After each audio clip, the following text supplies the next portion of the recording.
My name is Emma Chen, and my story begins with dirt under my fingernails and the delicate scent of lilies floating on the air. My little flower shop, Blooming Dreams, was nestled between the towering skyscrapers of downtown Seattle, a vibrant burst of life amidst the gray monotony of steel and concrete. Another orchid gave up the ghost. I asked Sarah, my sole employee, as she gingerly removed a wilted plant from the front display. "Third one this week," she replied with a weary sigh, her brow furrowed. "Maybe it's time to stop stocking them." I shook my head, taking the plant from her hands with care. "No, we just need to figure out what's wrong and adjust their care. Every plant can thrive with the right attention." That belief had been my guiding principle since childhood. Growing up in rural China, I spent endless hours in my grandmother's garden, absorbing the unspoken language of plants. While other children played with toys, I buried myself in the intricacies of cultivation and the mysteries of hybridization. "Emma, you have magic in your hands," my grandmother would say as she watched me coax sickly plants back to life. "Remember, the strongest flowers bloom in the harshest conditions." At the time, her words seemed abstract. Now they were the foundation of my life. My journey to America began with a scholarship to study botanical sciences. The transition was far from easy: new culture, new language, and an unrelenting need to prove myself. Yet, like the wildflowers I admired, I thrived in unlikely soil. That's how I met James Wheeler. He stumbled literally into my life during my final year of grad school. Rushing to a business meeting, he barreled into my research greenhouse, scattering soil samples everywhere. "I'm so sorry," he exclaimed, crouching to gather the mess. "I wasn't watching Whoa, what are these?" His gaze landed on my pride and joy. Hybrid roses I'd spent months perfecting. Their deep purple petals glimmered with silver edges as though dusted with moonlight. "They're my thesis project," I said, hastily inspecting the blooms for damage. "I'm developing resilient varieties for urban environments." "They're stunning," he murmured, and for the first time, I really saw him. Tall, sharp-suited, with warm eyes and a disarming smile. "I'm James, by the way, and I think you just saved my day. I need a unique gift for a client." I sold him 3 roses that day. A week later, he returned, not for flowers, but to ask me to dinner. Our love grew like a well-tended garden, steady, natural, and full of discovery. James worked in corporate finance, a world of sharp suits and strategic deals. But he appreciated the artistry of my work, and I began to admire the structure in his. "You see the world differently than anyone I've ever known," he told me one evening as we strolled through a botanical garden. A year later, we married in a simple ceremony adorned with flowers I'd grown just for the occasion. It was perfect until I met his family. The warning signs appeared early, at our engagement dinner. James's mother, Victoria Wheeler, scrutinized me with icy precision, while his sister Patricia barely hid her smirks. "A florist?" Victoria asked, her voice laden with disbelief. "I thought you said she studied sciences, James." "She has a master's in botanical sciences," James defended. "Emma's work is revolutionary." Victoria waved a dismissive hand. "Yes, but surely you won't continue with that little hobby after the wedding? The Wheeler name has certain standards." James tensed beside me, but I held my ground, recalling my grandmother's words. "Actually," I said evenly, "I'm opening my own shop after graduation. The lease is already signed." The silence was deafening. Patricia raised an eyebrow, her lips curling. "A shop? How entrepreneurial." "Well," Victoria sighed, "every family has its quirks. Just keep it discreet, dear." James squeezed my hand under the table, but he didn't speak up. It was the first crack in our otherwise perfect world. Over the next 2 years, I channeled my energy into my shop, a labor of love that Victoria despised. What none of them knew, not even James, was that I had a plan. During my master's program, I developed patented hybrids, disease-resistant, longer-lasting varieties that could thrive anywhere. Suppliers showed interest, but I played my cards close. "Emma, you've got to see this." Sarah burst into my office one morning, brandishing her tablet. Wheeler Corp just announced a sustainable luxury hotel initiative with rooftop gardens. I smiled, setting down my pruning shears. My in-laws had no idea that their grand vision was about to intersect with mine. That evening, James came home beaming. "Did you hear about the announcement? Dad's been working on this for months. It's going to transform the company." "That's wonderful," I said, arranging a bouquet of my special roses. Mom's hosting a dinner to celebrate this weekend, he added hesitantly. They want us there. I raised an eyebrow. Are you sure your mother wants the shopkeeper at her event? He ran a hand through his hair, his telltale sign of unease. They're trying, Emma, please. Reluctantly, I agreed. That night, as I finalized a deal that would secure my hybrid's future, I received an email that made me smile. Everything was falling into place. The dinner was held at the Wheeler estate, a mansion dripping with opulence and thinly veiled contempt. Victoria greeted me with a practiced smile that didn't reach her eyes. How's your shop, dear? Still managing to scrape by. The room chuckled politely. Patricia, now a senior executive, smirked into her glass. It's quaint, really, she added. We're working with top-tier experts for the hotel gardens, far beyond the scope of a retail shop. I smiled, unbothered. If only they knew. The dinner unfolded with its usual symphony of veiled barbs and carefully crafted insults. James remained uncomfortably quiet, his occasional apologetic glances doing little to shield me from the barrage. His silence, though familiar, was no less painful. So Emma, Victoria said, her voice cutting through the room like fine crystal. James tells me you're often at the shop late into the evening. It must be exhausting dealing with retail customers all day. Surely you've considered something more appropriate for a Wheeler. I set down my fork deliberately, meeting her gaze without flinching. Actually, the dining room door creaked open, interrupting me. The sudden hush that fell over the table was palpable as everyone turned to see who had entered. Victoria's polished smile faltered the moment she recognized the man standing in the doorway. Marcus, Victoria exclaimed, practically launching herself from her seat. What an unexpected delight. We weren't expecting you until next week's board meeting. Marcus Chen, a commanding presence in any room, smiled politely, his sharp eyes sweeping across the table before landing on me. I heard there was a celebration tonight. Thought I'd stop by. Hope I'm not intruding. Patricia, ever eager to align herself with power, quickly motioned to the empty seat beside her. Not at all, Marcus. Please join us. We were just discussing our exciting hotel project. Ah, the Green Hotels Initiative, Marcus said, his tone betraying little. Actually, that's part of why I'm here. His gaze returned to me and his smile widened. Emma, could we have a moment? The silence was deafening. Victoria's carefully curated composure cracked as confusion etched across her face. You know Emma. Marcus laughed lightly. Know her? Emma has been one of our most valuable partners for 2 years. Those revolutionary hybrid plants you're using in your hotel project? They're all her creations. Victoria's expression froze mid-smile. The room seemed to hold its collective breath. That's impossible, Patricia stammered. She runs a little flower shop. A flower shop that's been ground zero for some of the most innovative botanical research in recent years. Marcus corrected smoothly. Emma's hybrids are transformative, beautiful, resilient, and exactly what the Asian market demands. In fact, that's why I'm here tonight. He stepped forward, pulling an envelope from his jacket pocket. The board approved your terms, Emma. We're ready to proceed with exclusive distribution rights for all 15 of your patented varieties. James finally broke his silence, his voice hoarse.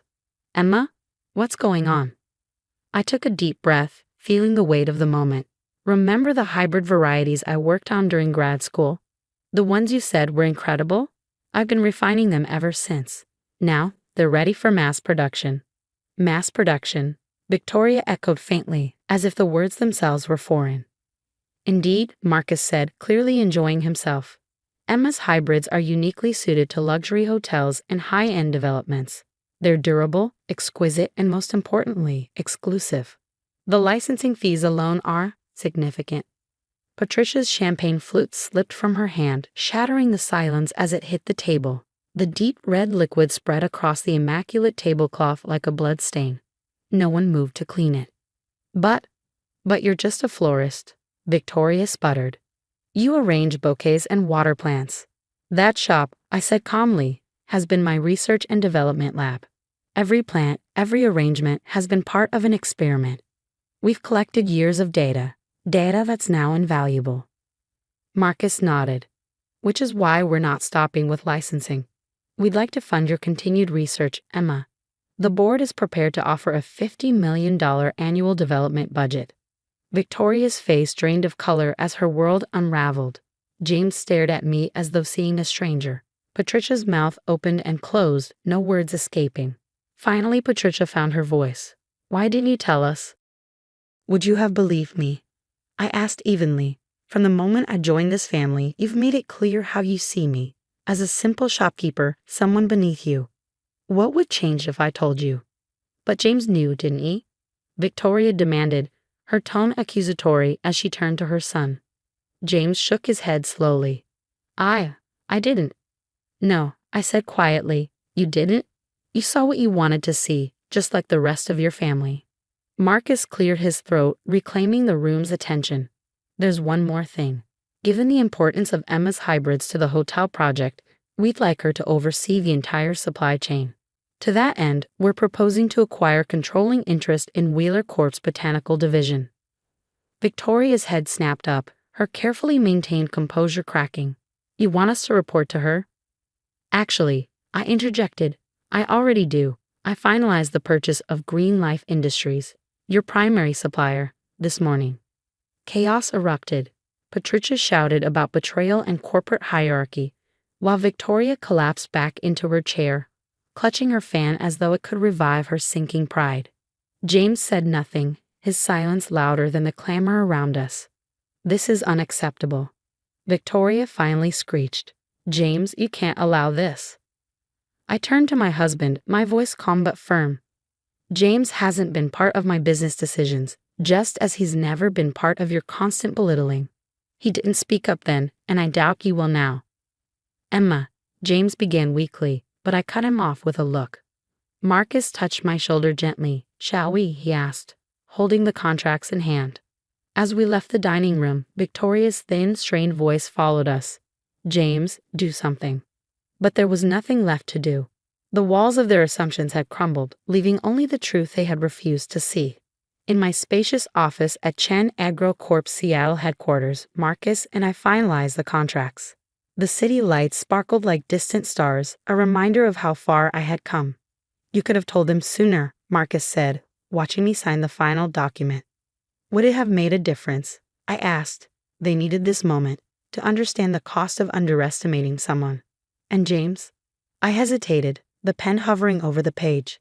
That's a conversation for another day. When I returned home, James was waiting, his silhouette framed by the darkened window. Were you ever going to tell me? He asked, his voice low. Would you have listened? I countered. Or would you have seen only what your family sees? That's not fair, he said, his voice breaking. I loved you for who you are. Did you? I asked quietly. Or did you love the idea of the wife who made you look broad-minded? The florist you could see past. He didn't answer. He didn't need to. The weeks following that fateful dinner party marked a seismic shift, not only for Wheeler Corp, but for the lives orbiting its influence. News of the revelation spread like wildfire through Seattle's corporate circles, altering alliances and reshaping the power dynamics of an elite that prided itself on appearances. Victoria Wheeler, ever the consummate society strategist, launched a campaign to salvage her reputation. Emma always had promise, she declared at a high-profile charity gala, her voice strategically loud. We simply believed in giving her space to realize it. Though I wasn't present, Sarah, my shop manager and newfound informant, relished relaying such moments. She came by the shop, Sarah reported one morning, barely suppressing her laughter. Asked if she could join our exclusive client list. I looked up from the research report I was reviewing. What did you say? That we're no longer taking retail clients, Sarah grinned. You should have seen her face. Patricia, meanwhile, found her once unquestioned authority at Wheeler Corp eroding rapidly. Board members who had previously dismissed my contributions now sought my guidance on critical decisions.